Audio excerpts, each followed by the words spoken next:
Bismillahirrahmanirrahim. Assalamualaikum warahmatullahi wabarakatuh. Waalaikumsalam warahmatullahi wabarakatuh. Puji syukur marilah kita haturkan kepada Allah Subhanahu wa Ta'ala, Tuhan yang Maha Esa, berkat rahmat dan kasih sayangnya sehingga kita dapat berkumpul hari ini dengan keadaan sehat walafiat. Salawat serta salam marilah tetap kita haturkan kepada Nabi Muhammad SAW. Semoga kita mendapat syafaatnya di akhir nanti. Amin. Bapak Ibu yang kami hormati, terima kasih telah menyempatkan waktunya untuk menghadiri acara pada hari ini. Sebelum memulai pemaparan materi pada hari ini, marilah kita buka acara dengan bacaan basmalah bersama. Bismillahirrahmanirrahim. Baik Bapak Ibu, sebelumnya supaya semangat, jika saya petikan semangat pagi, jawabannya pagi. Prestasi yes, narkoba no. Paham ya? Coba kita petikan bersama. Semangat pagi. Pagi. Prestasi yes, narkoba no.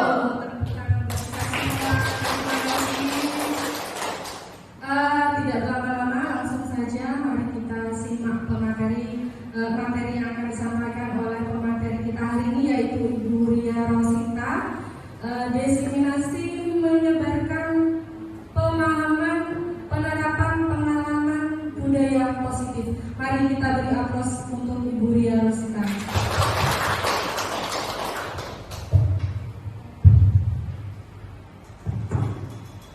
Assalamualaikum warahmatullahi wabarakatuh. Waalaikumsalam warahmatullahi wabarakatuh. Saya buka dengan pantun ya Bapak Ibu. Ada kertas diberi perekat. Cakep. Kertasnya kuat, dalamnya hangat. Cakep. Selamat datang wahai sahabat. Semoga kita tetap semangat.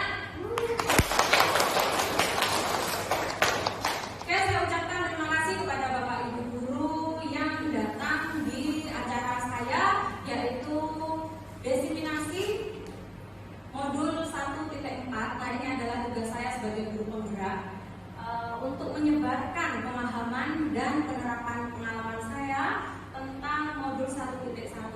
Ini, lanjut.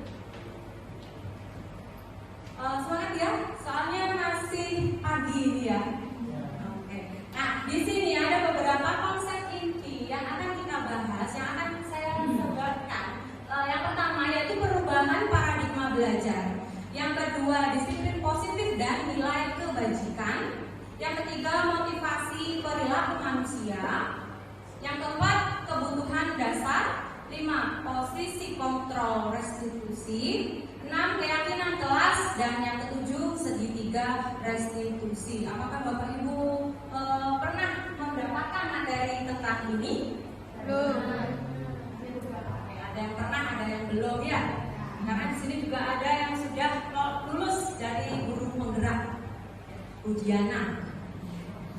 Oke, kembali lagi ke yang slide yang tadi. Kalau bicara tentang budaya positif, apa yang ada di benak kalian? Apa yang ada di benak Bapak Ibu semua? Ada yang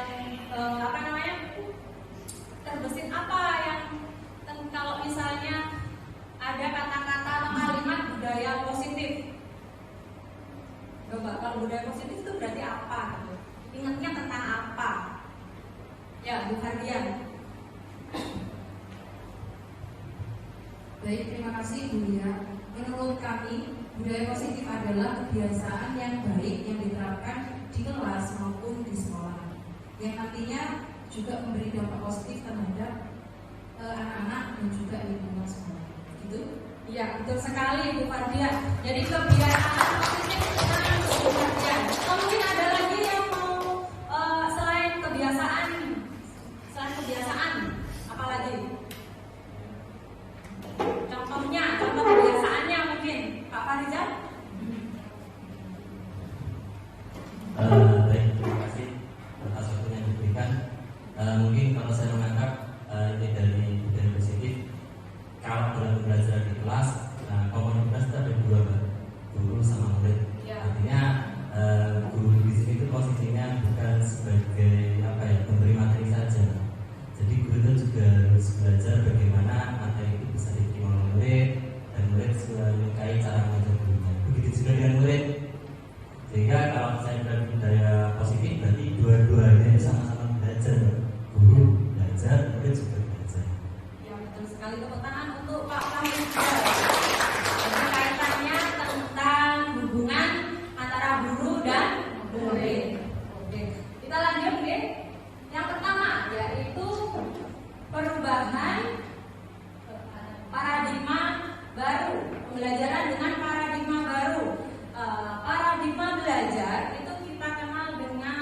2 ya. Pembelajaran apa? Pembelajaran berpusat pada guru dan berpusat pada murid. Bagaimana Bapak Ibu guru di kelas? Apakah sudah melakukan pembelajaran berpusat pada peserta didik?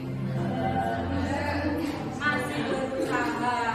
Oke, baik sekali. Jadi kalau misalnya masih ada yang menggunakan teacher center, itu mohon sebaiknya diperbaiki agar kita bisa mewujudkan profil pelajar Pancasila ya, yang di apa namanya?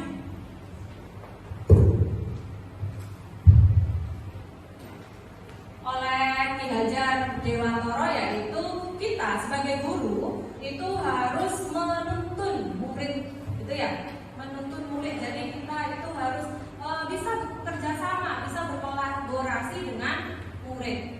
Gitu. Jadi tidak hanya mentransfer ilmu tanpa kita tahu bagaimana kondisi muridnya, bagaimana kebutuhan muridnya. Karena setiap manusia itu kebutuhannya berbeda-beda. Begitu juga murid kita, kebutuhannya juga berbeda-beda.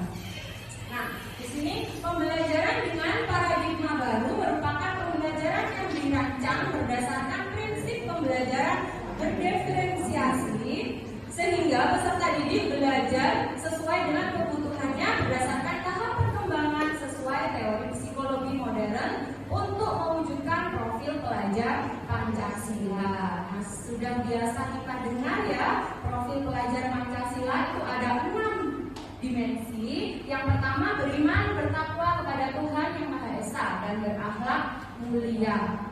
Nah, beriman berakhlak mulia itu adalah fondasi utama bagi setiap manusia. Jadi setiap manusia itu haruslah berakhlak mulia atau beradab, memiliki iman, gitu ya. Jadi itulah yang kita bentuk dari karena anak-anak itu kan masih dalam proses belajar ya. Nah, kita sebagai guru menuntunnya ke arah yang lebih baik, menjadi anak-anak yang beriman, bertakwa dan berakhlak mulia. Yang kedua yaitu berkebinekaan global, itu kaitannya dengan kebudayaan Indonesia yang beragam. Biasa disebut dengan Bhinneka Tunggal Ika. Nah, kita di sekolah itu tidak hanya dari orang Jawa, dari suku Jawa, ada Madura, ada Sunda ya. Nah, itu mereka juga lingkungannya berbeda-beda. Ada yang lingkungannya di laut, ada yang di apa namanya? Tidak di laut ya, maksudnya di pesisir. Di pesisir itu budayanya berbeda dengan orang-orang kota yang di perumahan. Mohon maaf.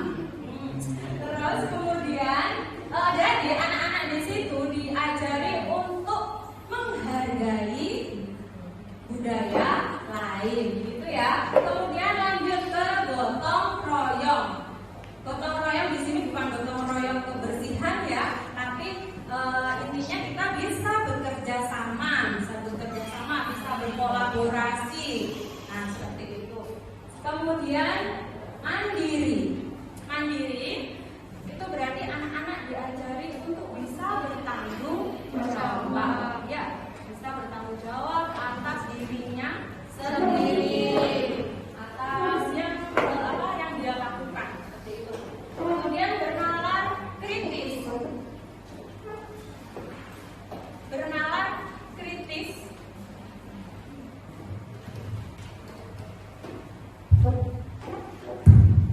mati mic-nya. Oh enggak sudah. Bernalar kritis berarti kita memberi arahan kepada siswa untuk tidak tiba-tiba mengambil sesuatu yang baru dari luar. Misalnya anak-anak sekarang kan menggunakan teknologi TikTok, ada informasi-informasi baru. Nah, itu tidak langsung diserap, tapi harus disaring dulu, harus difilter dulu, begitu ya. Kemudian kreatif. Nah, di sini hubungannya dengan gaya belajar juga hasilnya. Jadi ada yang gaya belajarnya apa Bapak Ibu? Kalau diferensiasi ada audio, dan kinestetik. Jadi kita harus tahu anak-anak itu gaya belajarnya bagaimana ya. Jadi makanya di kurikulum Merdeka itu ada asesmen diagnostik. Nah, itulah untuk mengetahui minat belajar siswa, untuk mengetahui kebutuhan siswa. Oke. Jelas ya Bapak Ibu tentang paradigma baru. Nah, ini ada miskonsepsi teori kontrol. Nah, miskonsepsi teori kontrol ini ilusi bahwa guru itu bisa mengontrol murid. Nah, tapi ternyata kita itu tidak bisa mengontrol semua murid kita. Bahkan hanya satu kita tidak bisa mengontrol. Kenapa? Karena kita tidak tahu anak ini memiliki motivasi internal atau eksternal. Kita suruh dia untuk masuk jam segini, harus bisa ini. Dia mengikuti, tapi mengikutinya dengan terpaksa atau tidak. Ya, misalnya bisa mengikuti, tapi ternyata kalau kita tidak mendampingi, ternyata anak itu tidak mau melakukan hal tersebut lagi. Nah, seperti itu berarti belum memiliki motivasi internal. Oke. Ilusi bahwa orang dewasa berhak memaksa. Jadi kita tidak bisa memaksa orang lain. Karena kita kan sebagai guru pasti orang dewasa ya daripada murid kita. Ya. Jadi kita tidak bisa memaksa anak-anak itu seperti apa yang kita mau, itu tidak bisa. Oke. Jadi harus ada kolaborasi. Kemudian ilusi bahwa semua penguatan positif itu efektif dan bermanfaat. Nah, penguatan positif ini kaitannya dengan wujukan, dirayu misalnya gitu. Jadi rayuan-rayuan itu tidak bisa mengakibatkan tidak berguna biasanya begitu. Jadi belum menciptakan motivasi intrinsik bagi peserta didik. Ilusi bahwa kritik dan membuat rasa bersalah. Nah, ini bahwa kalau kritik itu malah menjadi anak-anak itu memiliki rasa dendam seperti itu. Lanjut. Nah, dari teori kontrol itu kita mengubah dari paradigma stimulus respon ke teori kontrol. Kalau dulu paradigmanya yang pertama di stimulus respon itu realita kebutuhan kita sama. Nah, di teori kontrol kebutuhan kita ternyata berbeda. Seperti yang tadi dijelaskan bahwa setiap manusia itu memiliki kebutuhan yang berbeda-beda. Kemudian yang kedua, semua orang melihat hal yang sama. Nah, kalau yang di teori kontrol, setiap orang memiliki gambaran yang berbeda. Misalnya kita berikan materi tentang karena saya sejarah ya, kita memberi materi tentang manusia purba, asal usul manusia purba. Nah, itu menurut setiap peserta didik itu tidak sama pendapatnya, karena dia memberikan pendapat berdasarkan apa dulu, gitu ya. Jadi memiliki gambaran yang berbeda seperti itu. Yang ketiga, kita mencoba mengubah orang agar berpandangan sama dengan kita. Dalam teori kontrol, kita berusaha memahami pandangan orang lain tentang dunia. Jadi di sini kita harus menghargai pendapat orang lain. Kemudian perilaku buruk dilihat sebagai suatu kesalahan. Nah, kalau di teori kontrol, semua perilaku itu memiliki tujuan. Jadi anak terlambat, anak tidak mengumpulkan tugas itu karena dia memiliki alasan atau tujuan. Oke. Terus lanjut yang ke-5, orang lain bisa mengontrol saya. Nah, tapi ternyata di teori kontrol hanya ada yang bisa mengontrol adalah hanya Anda sendiri, orang itu sendiri, kalian sendiri. Jadi bukan saya, bukan orang lain, begitu ya. Saya bisa mengontrol orang lain, Anda tidak bisa mengontrol orang lain. Jadi memang itu tadi tidak bisa memaksa ya. Kemudian pemaksaan ada pada saat rujukan yang gagal. Jadi biasanya kalau sudah dibujuk nggak mau, akhirnya biasanya begitu ya. Nah, itu tidak disarankan karena kita harus mengkolaborasikan dan konsensus menciptakan pilihan-pilihan baru. Konsensus itu maksudnya kesepakatan ya. Jadi ada kesepakatan di situ. Setelah kita ngobrol dengan siswa, kenapa kok terlambat? Nah, itu harus ada kesepakatannya ke depannya. Kemudian ada yang kurang satu yaitu kalau di stimulus, benar Pak?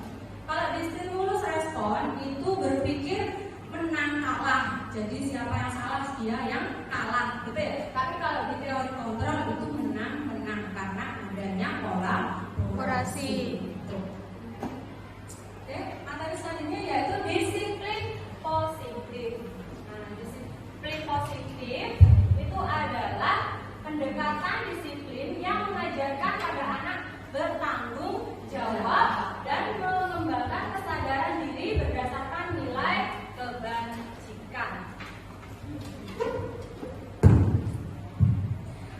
Disiplin positif lebih fokus pada disiplin internal dari diri sendiri yang memungkinkan siswa mengontrol tindakan mereka sendiri. Jadi tidak disuruh-suruh tapi dia sudah melakukannya. Nah, dengan disiplin diri siswa dapat memahami dan menyadari tindakan mereka berdasarkan motivasi internal, bukan karena ujian atau hukuman. Jadi melakukan sesuatu yang baik karena dapat pujian, karena dapat penghargaan. Nah, itu berarti masih dalam motivasi eksternal. Oke. Lanjut ke disiplin positif ini tugas kita sebagai guru, yaitu menciptakan siswa yang memiliki disiplin diri sehingga mereka bisa berperilaku dengan mengacu pada nilai-nilai kebajikan universal dan memiliki motivasi intrinsik bukan ekstrinsik. Jadi kita harus menciptakan anak-anak yang memiliki motivasi diri, ya, internalnya, gitu ya. Jadi kita menciptakan anak-anak yang seperti itu agar bisa terjun ke masyarakat, menjadi masyarakat yang baik. Nah, di sini nilai-nilai kebajikan yang tadi saya sampaikan.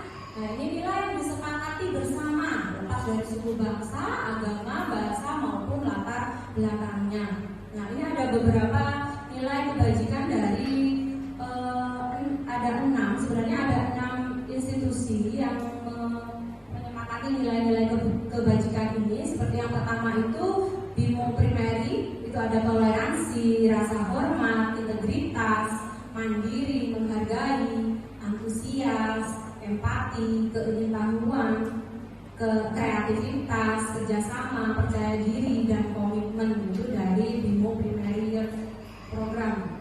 Kalau ini life skill itu dapat dipercaya, lurus hati jujur ya, pendengar yang aktif, tidak merendahkan orang lain, dan memberikan yang terbaik dari diri. Nah, nilai-nilai kebajikan yang disepakati, yang di dunia pendidikan sekarang lagi dicanangkan, yang memang harus kita aplikasikan, yaitu profil pelajar Pancasila. Sebenarnya semuanya itu tadi mencakup di dimensi-dimensi profil pelajar Pancasila, seperti beriman dan bertakwa pada Tuhan Yang Maha Esa dan berakhlak mulia, berkebinekaan global, gotong royong, mandiri, kreatif, dan bernalar kritis. Jadi memang yang pertama sama yang kedua itu sebenarnya masuk ke dalam profil pelajar Pancasila.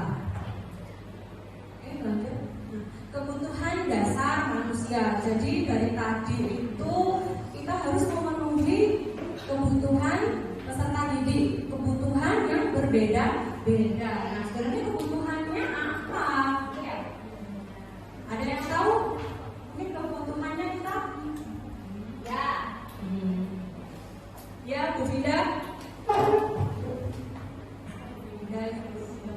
Oke, baik. Terima kasih atas waktu yang telah diberikan Ibu Lia kepada saya.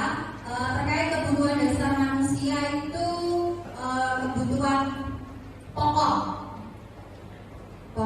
Yang pertama yaitu sandang, pangan, papan. Kemudian kebutuhan terkait akan rasa cinta dan kasih sayang. Kemudian kebutuhan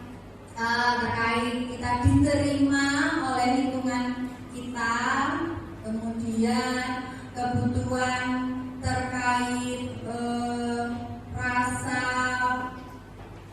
percaya diri, kemudian itu sih menurut saya selama ini. Terus kebutuhan saya pribadi alhamdulillah sudah terpenuhi dengan baik. Terima kasih juga. Biar semangat ya. Kalau saya bilang SMA negeri, jawabannya luar biasa gitu ya. Iya, siap. SMA negeri yang dulu Luar biasa. SMA negeri yang dulu Luar biasa. Terima kasih Bapak Ibu. Kebutuhan dasar manusia adalah segala sesuatu yang kita lakukan untuk mendapatkan apa yang kita inginkan. Seluruh tindakan yang kita lakukan memiliki tujuan tertentu dan semua usaha terbaik yang kita lakukan adalah dalam rangka agar kebutuhan dasar kita terpenuhi dengan baik. Nah, lanjut. Ada 5 kebutuhan dasar manusia, yaitu yang pertama kebutuhan bertahan hidup. Ini kaitannya dengan makanan, tempat tinggal, kesehatan, dan keamanan. Nah, kalau di sekolah, makanan misalnya, ketika istirahat yang kedua, itu anak-anak diberi kesempatan untuk isoma ya. Nah, jadi anak-anak kita berikan kesempatan seperti itu. Tempat tinggal atau di kelas kita berikan kelas yang terbaik, kita berikan tempat duduk yang baik. Nah, itu juga termasuk dalam kebutuhan bertahan hidup. Kemudian yang kedua, rasa kasih sayang atau rasa diterima. Nah, contohnya biasanya anak-anak itu mencari perhatian dengan melakukan hal-hal yang negatif di kelas ya, misalnya jahil sama temennya ya. Nah, itu kenapa? Karena dia ini mungkin kurang ya kasih sayang. Nah, kurang kasih sayang, apalagi kalau lingkungannya itu belum baik, misalnya ada yang broken home, nah kayak gitu. Nah, jadi bagaimana kita menyikapi anak-anak yang seperti itu. Kemudian yang ketiga, penguasaan atau harga diri. Nah, biasanya ada anak-anak yang pengen maunya dia aja terus. Misalnya ada kegiatan apa, anak ini lagi. Nah, anak yang luaktif ya itu pengen dihargai, gitu. Pengen diakui. Saya ini bisa, pengen didengar. Yang keempat, kebebasan. Harus ini mandiri atau memiliki pilihan, mencoba hal baru dan mengendalikan arah darinya. Jadi bebas.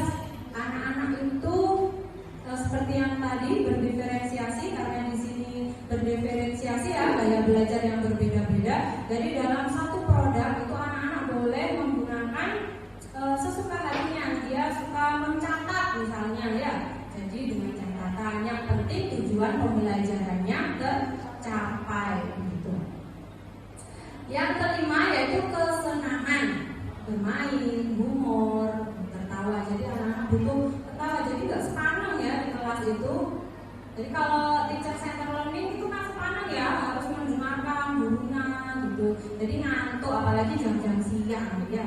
Pelajaran sejarah jam-jam siang ya, mesti ngantuk. Jadi harus diselipi dengan humor atau mungkin metode pembelajaran yang menarik dengan game. Kalau di sejarah itu ada role playing ya, ada drama. Nah, itu jadi lebih bermakna, lebih hidup gitu loh, gitu ya.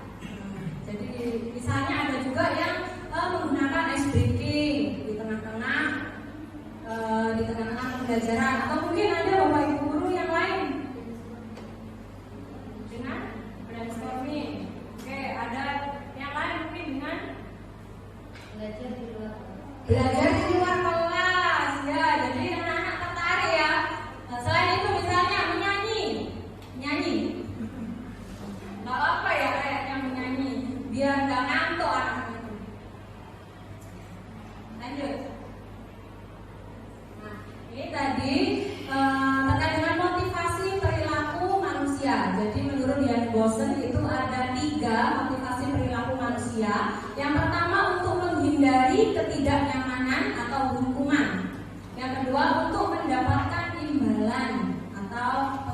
penghargaan. Jadi kalau masih melakukan atau mentaati peraturan itu dengan menghindari hukuman atau mendapat penghargaan, itu masih motivasi eksternal, gitu ya. Kalau motivasi internalnya bagaimana? Yaitu dia menjadi diri mereka sendiri yang mereka inginkan dengan menghargai diri sendiri sesuai nilai-nilai yang mereka percaya. Jadi dia melakukannya itu memang dari dirinya sendiri. Ada pertanyaan Bu Diana? Baik, Bu Dia, saya mau tanya itu tentang motivasi eksternal. Sebenarnya kita sebagai guru itu sering yang memberikan Mau diulangi Bu tidak? Baik, assalamualaikum warahmatullahi wabarakatuh. Saya mau tanya Bu ya, saya sebagai guru itu sering, mungkin teman-teman juga pernah juga seperti saya, sering memberikan apresiasi itu kepada anak-anak dalam bentuk penghargaan, misalnya hadiah. Hadiahnya berupa makanan atau alat tulis atau apapun itu, tetapi mereka itu memang terlihat tambah semangat. Apakah hal tersebut itu baik untuk internal mereka? Lalu kalau menurut Bulia, penghargaan atau apresiasi apa sih yang baik untuk mereka itu sampai mengena ke internal mereka? Dan apakah yang saya lakukan itu sudah baik? Apakah ada apresiasi lain yang menurut Bulia baik untuk anak-anak dan saya sendiri sebagai guru? Terima kasih Bulia. Assalamualaikum warahmatullahi wabarakatuh. Oke, terima kasih Bu Diana ya.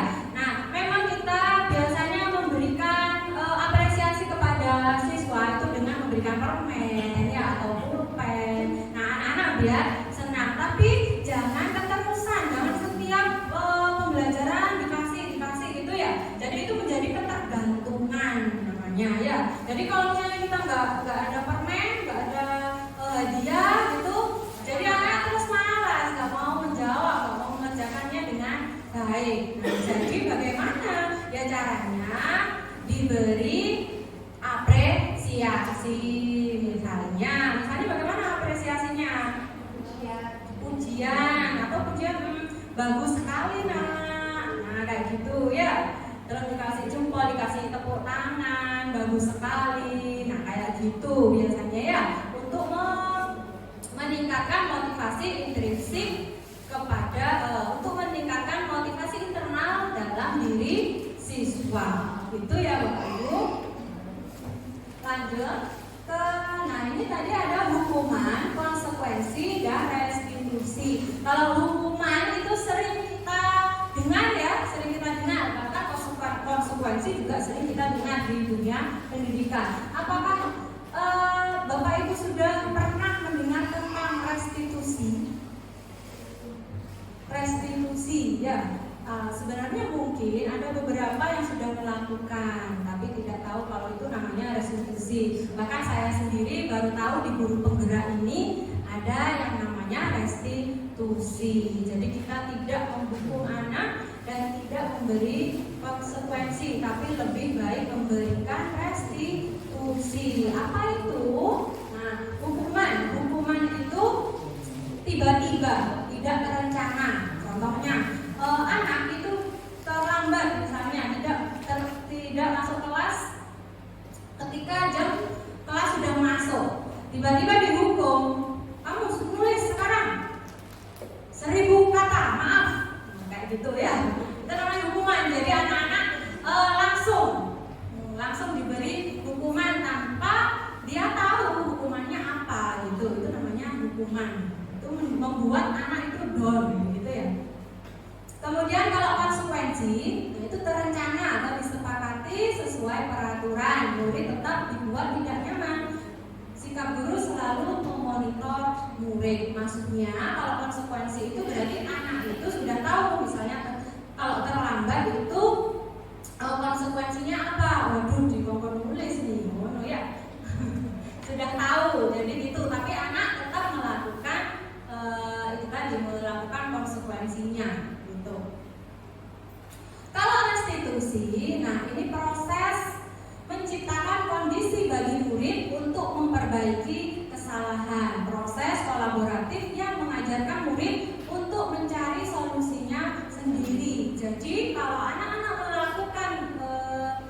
tindakan yang negatif tadi seperti terlambat, nah kayak gitu itu kita ajak ngobrol dulu, diajak ngobrol dulu, jangan tiba-tiba dikasih hukuman atau misalnya disuruh keluar kelas, kamu terlambat, tidak usah ikut pelajaran saya. Nah itu ya, itu jadi anak-anak nanti mendendam ya. Sama cerita ya, kayak dulu itu saya ketika SMA sudah ada HP ya, saya SMA sudah ada HP. Nah waktu itu jam pelajaran masuk, waktu pelajarannya ada ya. Karena saya alumni di sini juga. Nah ibunya sudah masuk, tapi belum salam waktu itu, dan HP-nya saya masukkan karena saya ngaca ya, biasa ya cewek yang ngaca, ngacanya di HP-nya teman saya lagi. Nah, karena HP-nya bagus, tipe terbaru waktu itu. Jadi saya pinjam, saya ngaca di bawah kolong itu, terus langsung diambil HP-nya tanpa tahu alasannya, dikira saya tanpa bertanya, jadi langsung diambil HP-nya gitu. Dan itu HP-nya teman saya dan disita sampai karena waktu itu hari terakhir, jadi besoknya hari Minggu diambil dan di rumahnya gitu. Itu pengalaman saya dan sampai saat ini masih tertanam di otak gitu ya. Jadi apalagi kalau hukumannya itu psikis ya, misalnya dengan verbal, nah itu malah anak menjadi apa ya, down ya, sebel sama gurunya gitu ya. Trauma. Iya. Nah, kalau restitusi ini kita ngobrol dulu sama siswanya. Jadi kemudian mereka diajak berpikir solusinya bagaimana gitu. Jadi kita tidak langsung mendoktrin begini, tidak, tapi diajak berpikir agar anak itu juga bertanggung jawab terhadap dirinya sendiri gitu. Lanjut. Ini ada posisi kontrol seorang guru. Nah, posisi kontrol seorang guru ada 5, yaitu sebagai penghukum, pembuat rasa bersalah, sebagai teman, sebagai pemantau, dan sebagai manajer. Kira-kira Bapak Ibu selama ini menjadi atau dalam posisi sebagai apa?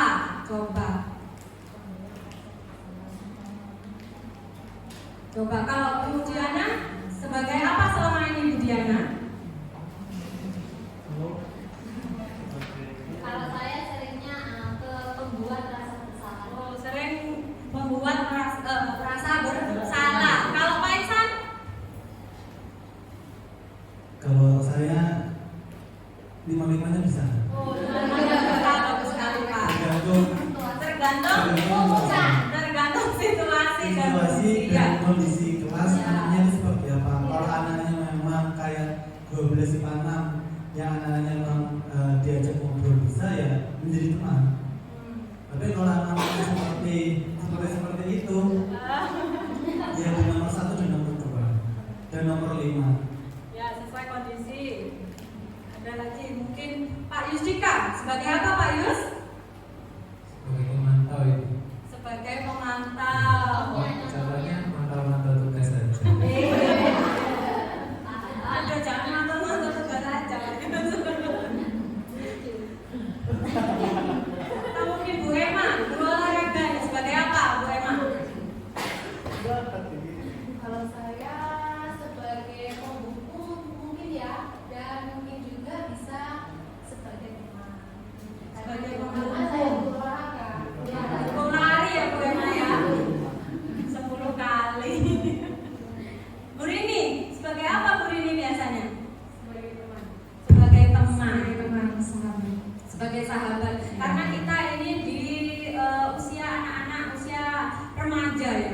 Jadi memang harus lebih ke sebagai teman. Kebanyakan memang seperti itu ya. Tapi juga tidak kemungkinan juga kalau anak-anak yang seperti kondisinya Pak lapisan tadi sebagai penghukum atau sebagai pembuat rasa bersalah. Bahkan saya sendiri juga biasanya sebagai pembuat rasa bersalah atau kebanyakan sebagai teman begitu. Kalau menghukum pada anak-anak usia SMA ini jadi nanti waduh ini guru killer ini gitu ya. Jadi menghapus image itu, jadi kita sebagai teman. Nah dari ini lanjut, kembali lagi ini ya guys.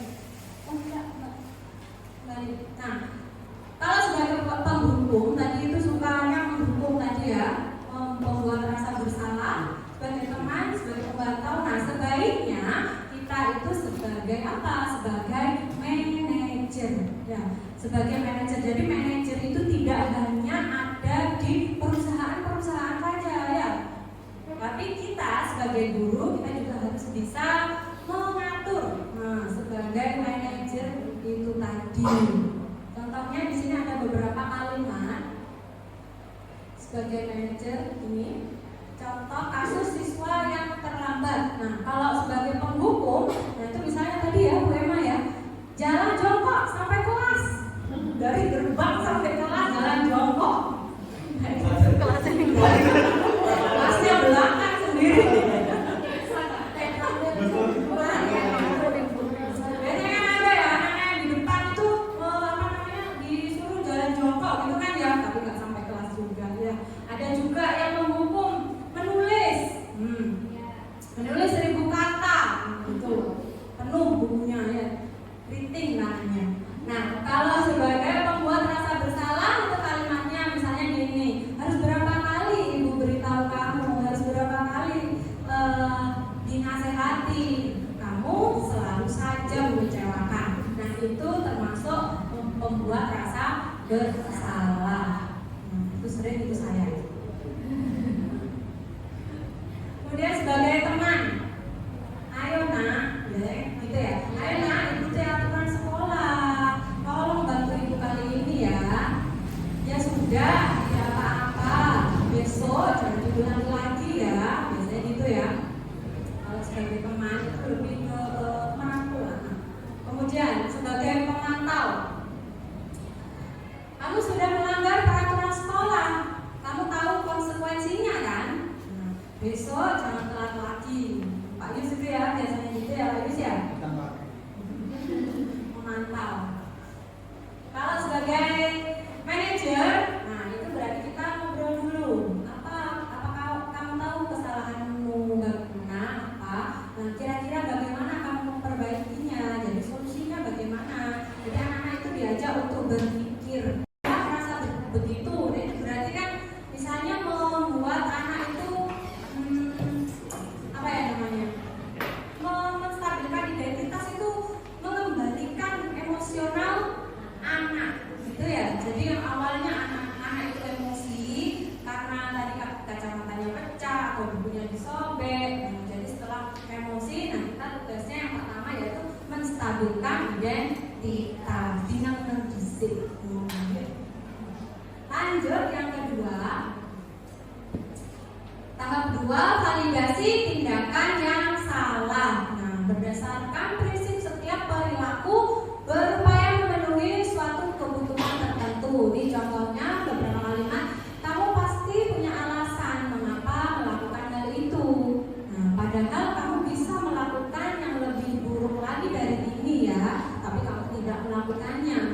Nah, kamu patut bangga karena telah melindungi sesuatu yang penting buatmu. Nah, ini tadi contohnya kacamata yang rusak tadi. Yang terakhir, kamu melakukannya karena mempertahankan sesuatu yang penting bagimu. Nah, ini adalah contoh ya. Lanjut. Yang ketiga yaitu menanyakan keyakinan yang sudah kita buat di awal pembelajaran. Nah, berdasarkan prinsip teori kontrol bahwa pada dasarnya kita termotivasi secara intrinsik. Nah, ini kalimatnya. Apa keyakinan kelas kita? Jadi diingatkan kembali. Nah, nilai-nilai apa yang telah disepakati bersama? Seperti apa gambaran sebuah kelas yang ideal menurut kamu? Kamu ingin menjadi orang yang seperti apa?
Bahwa mencari solusi untuk dirinya sendiri.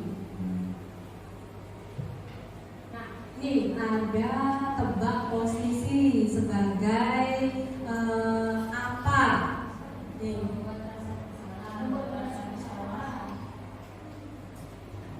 Saya kecewa sekali dengan kamu. Sebagai apa, Bapak Ibu? Membuat rasa bersalah, betul sekali.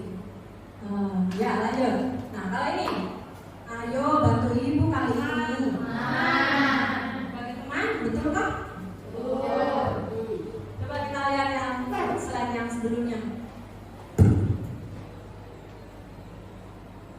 Nah, ini ya, kalau membantu ibu kali ini. Nah, ini berarti itu adalah sebagai teman.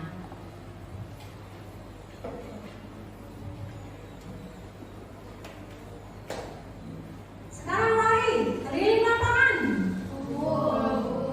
Sebagai penghukum. Ya, dan gitu ya Bapak Ibu ya.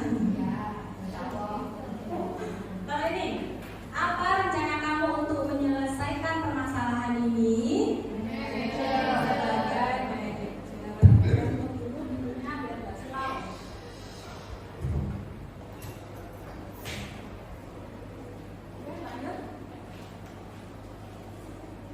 Oh, sudah nggak ada lagi pertanyaannya. Tepuk tangan dulu buat Bapak Ibu.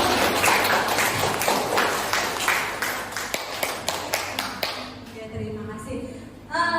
Materi selanjutnya yaitu keyakinan kelas. Nah, mengapa keyakinan bukan peraturan? Nah, kenapa? Mungkin ada yang tahu kenapa keyakinan?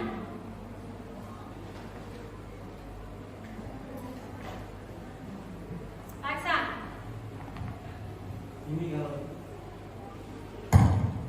Ini kalau menurut kami pribadi, kalau keyakinan itu sudut pandang yang kita lihat, kita dengar, nuansanya itu lebih positif daripada peraturan yang kesannya itu memaksa bukan kesadaran diri. Tapi kalau keyakinan itu dibentuk atas kesadaran diri dan ini bersama-sama untuk dicapai.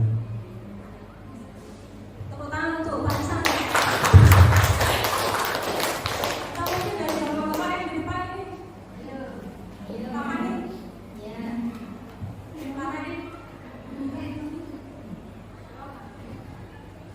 kenapa kok keyakinan bukan peraturan?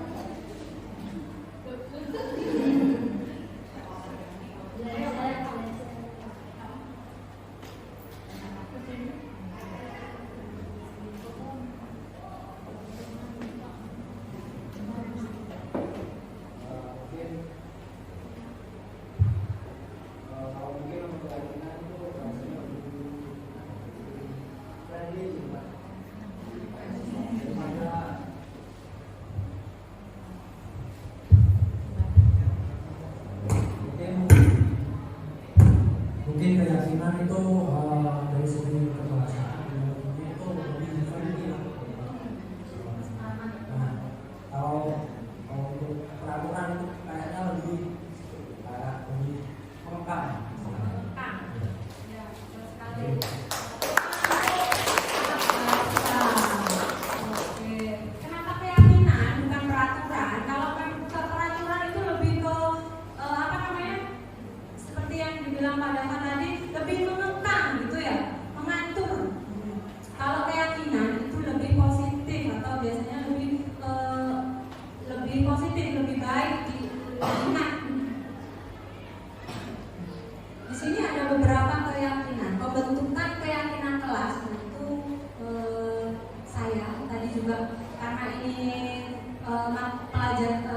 tahun ajaran baru ya. Jadi kita di kelas itu sebaiknya membuat keyakinan kelas. Oke. Sifatnya abstrak, bersifat abstrak berupa pernyataan universal atau umum. Oke. Dibuat dalam pernyataan positif. Jadi tidak menggunakan kata-kata jangan atau dilarang. Jadi misalnya kalau dilarang terlambat, berarti kalimat positifnya apa Bapak Ibu? Datang lebih awal, atau datang tepat waktu, atau disiplin, gitu ya. Jangan ditulis dengan dilarang terlambat, atau misalnya jangan bertengkar atau jangan menyontek. Nah itu apa kalimat positifnya? Jangan bertengkar, Saling berkolaborasi. saling menghargai, saling menyayangi ya di kelas itu ya. Kemudian kalau dia jangan mencontek, dilarang menyontek pas kita ulangan. Nah itu Berperilaku jujur. berperilaku jujur. Oke, kalau nyontek itu kan berarti nggak jujur ya, bukan miliknya sendiri, bukan kreativitasnya sendiri, menjiplak. Kemudian sedikit saja agar mudah diingat. Sedikit saja. Jadi misalnya hanya 6 aja, tapi itu sudah mencakup semuanya ya. Karena agar mudah diingat. Kemudian sesuai dengan kondisi kelas dan sekolah sehingga mudah diterapkan.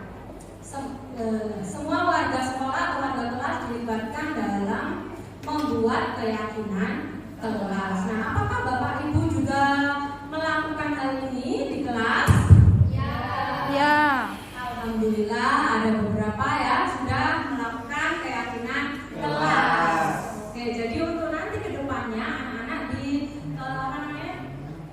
diingatkan kembali tentang keyakinan kelasnya, karena di keyakinan kelas ini sudah diyakini, sudah disepakati oleh siswa, oleh warga kelasnya.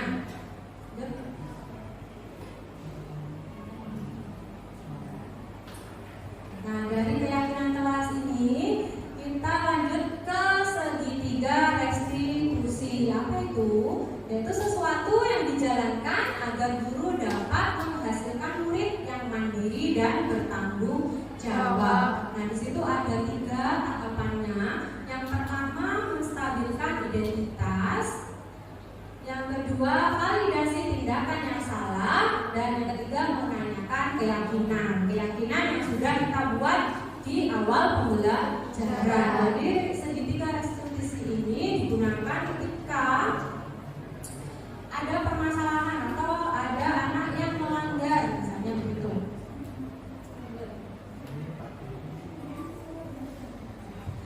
Tahap yang pertama yaitu menstabilkan identitas. Nah, berdasarkan prinsip membuat kesalahan adalah bagian dari proses pembelajaran. Nah, misalnya kalimatnya, jadi anak-anak itu diajak untuk berkolaborasi atau diajak ngobrol.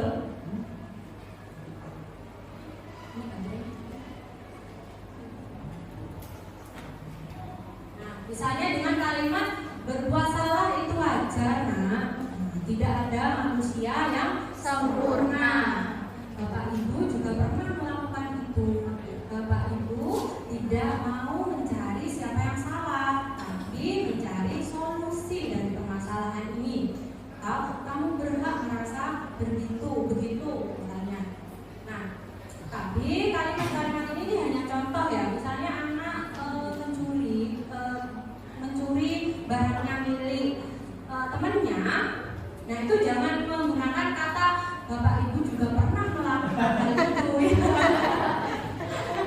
Jangan gitu ya. Jadi kita saring juga. Jadi tidak semua kalimat itu digunakan. Jadi hanya beberapa sesuai kondisinya. Nah, misalnya memecahkan barang milik orang lain. Berarti kita karena anak ini kamu berhak merasa begitu. Jadi berarti kan misalnya membuat anak itu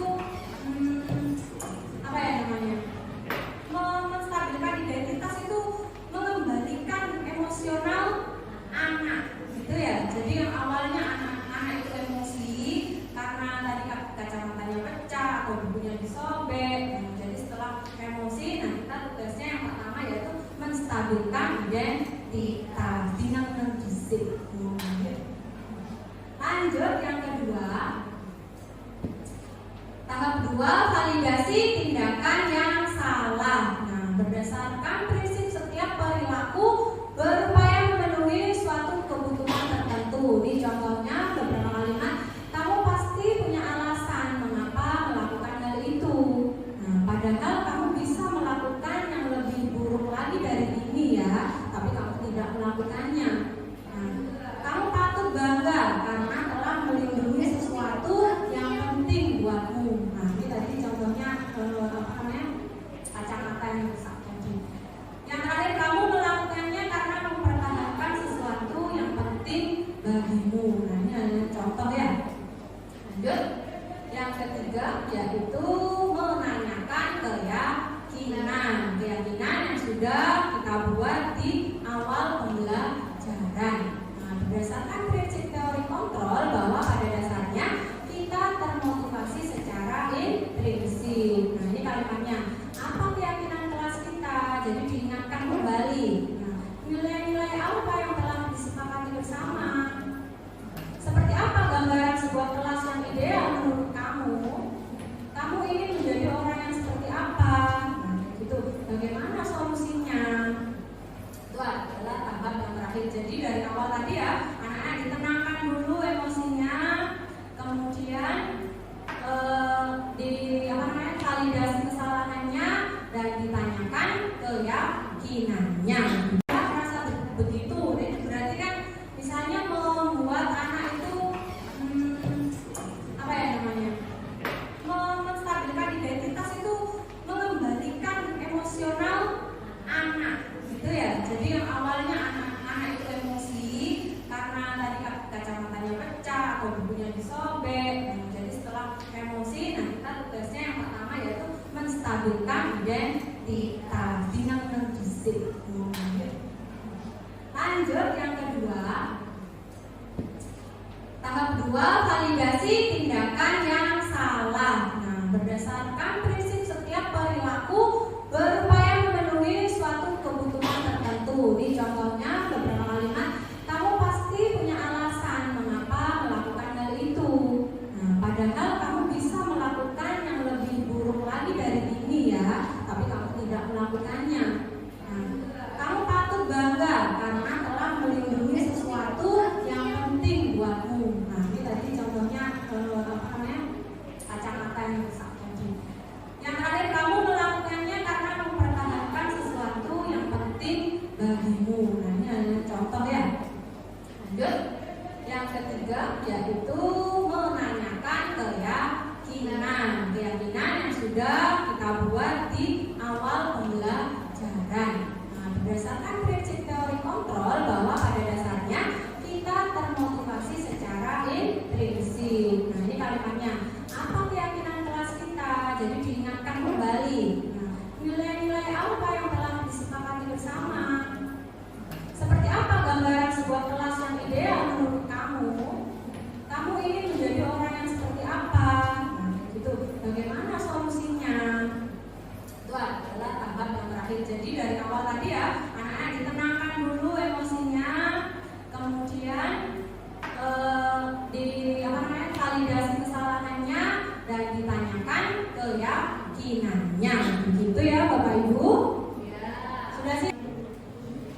Ini Bapak Ibu, kita saksikan contoh segitiga restitusi yang saya lakukan di kelas.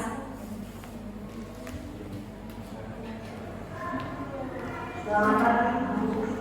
Ya, makan pelajaran dulu. Ya, tadi punya. Kalau aku sempat dengan ini, yang Gambar yang pertama ya. yang menjadi salah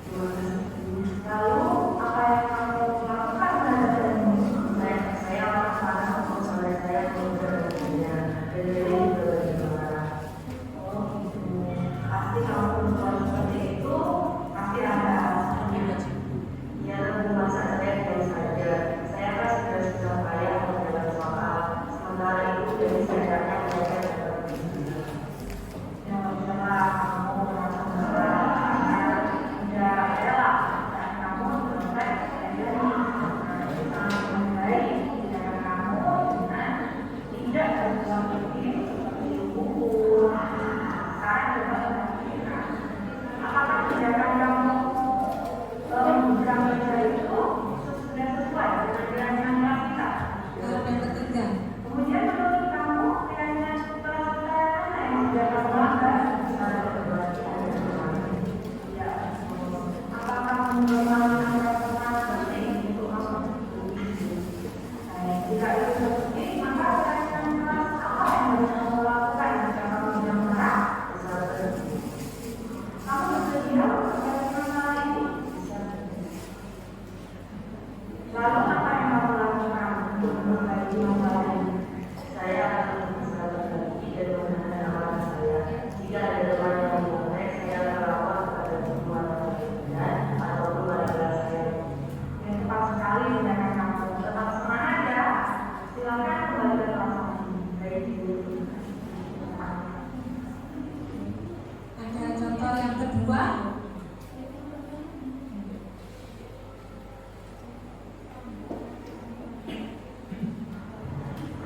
Selamat Ibu, selamat dari Bapak Guru. Kamu tahu kalau kami di sini mungkin berkaitan dengan tugasku? Tidak benar. Tapi kamu kemarin masuk kan? Tugasku masuk, tapi tidak semua tugas. Jadi semua orang pernah melakukan kesalahan, termasuk saya. Namun semua tindakan kita pasti ada alasannya.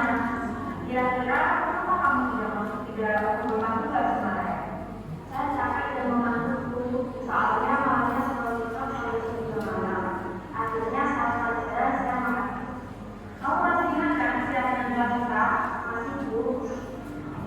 Kalau masih ingat, kira-kira yang kamu lakukan ini sesuai apa tidak dengan yang kamu lakukan?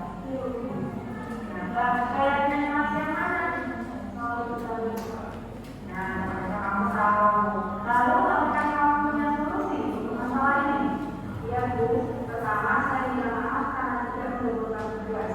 Kedua, saya tidak akan tidur terlalu malam lagi. Dan yang ketiga, saya akan melakukan tugas dari kita dan akan saya lakukan besok. Baik Bu ya, apresiasi untuk tanggung jawab kami dan kamu sekarang boleh kembali silakan.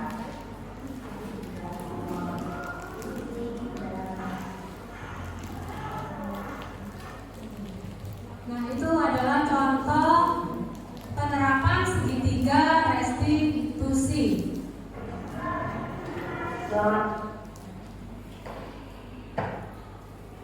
Wah, sudah tertutup ya Bapak Ibu, alhamdulillah. Oke, dalam penerapan program disiplin positif ini, hendaknya kita sebagai guru memiliki standar kepribadian profesional dan sosial yang baik, di mana guru mampu merefleksi dirinya sendiri dalam posisi kontrol saat ini. Bagaimana perjalanan diri sebagai anom atau sebagai manajer yang menuntun murid menjadi insan yang mandiri, merdeka, dan bertanggung jawab sesuai dengan standar nasional pendidikan. Oke, masih semangat ya Bapak Ibu? Terima kasih.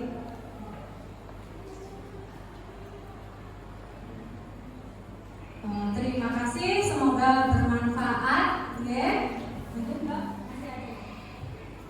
ada salam dari guru penggerak. Kita petik salam dari guru penggerak ya. Yang semangat ya. Bergerak, bergerak, menggerakkan gitu ya. Ya. 1, 2, 3. Bergerak, bergerak, menggerakkan.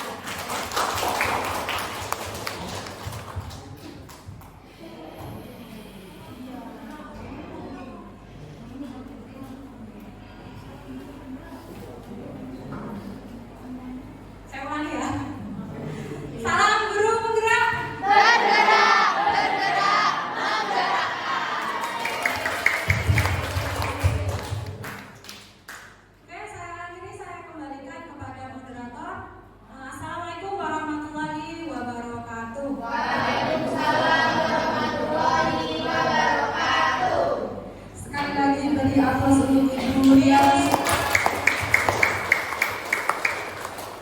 Bapak Ibu yang berbahagia, alhamdulillah rangkaian acara diseminasi pada siang hari ini berjalan dengan baik. Kita sudah mendapatkan pengalaman berharga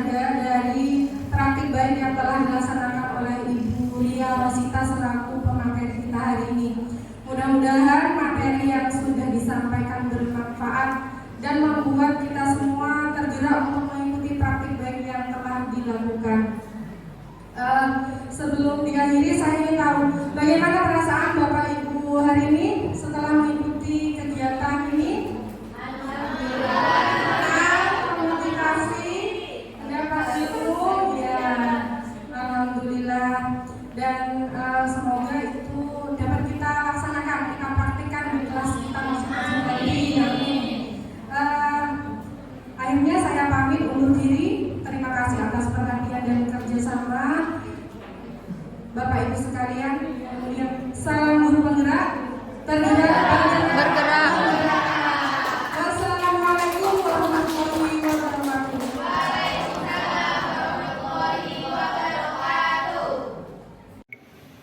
Perkenalkan, nama saya Reza Riki. Saya di sini guru di SMA Negeri Ambulu. Saya akan mengomentari tentang apa yang saya dapatkan setelah mengikuti seminar dari Buria tentang diseminasi budaya positif yang disampaikan oleh Buria. Saya lebih memahami makna dari budaya positif itu sendiri. Yang paling berkesan dan paling menarik bagi saya adalah tentang materi 5 posisi kontrol guru dalam menangani siswa. Ternyata apa yang saya sampaikan atau saya lakukan selama ini kurang begitu tepat atau cenderung salah. Posisi kontrol yang baik merupakan sebagai manajer, di mana saya sebagai guru tidak membuat siswa merasa bersalah, tidak menghukum, melainkan saya lebih menuntun dan mengarahkan untuk menemukan solusi permasalahan yang baik dan muncul atas kesadaran siswa itu sendiri. Mungkin itu yang dapat saya sampaikan, kurang lebihnya mohon maaf. Terima kasih. Tetap semangat Buria dalam tergerak, bergerak, dan menggerakkan. Assalamualaikum warahmatullahi wabarakatuh. Perkenalkan, nama saya Badria Ulfa. Saya salah satu guru matematika di SMA Negeri Ambulu. Saya menjadi salah satu audiens dari acara diseminasi budaya positif yang disampaikan oleh Ibu Ria Rosita. Perasaan saya setelah mengikuti diseminasi ini, saya merasa sangat antusias karena beliau menyampaikan dengan sangat jelas sehingga banyak poin-poin positif yang saya dapatkan yang nantinya saya berharap saya dapat mengimplementasikan terhadap siswa-siswa di sekolah.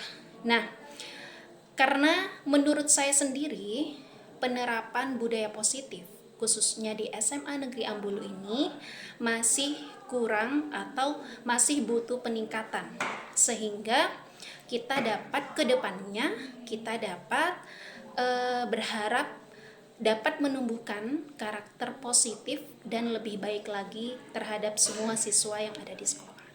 Sekian, terima kasih. Wassalamualaikum warahmatullahi wabarakatuh.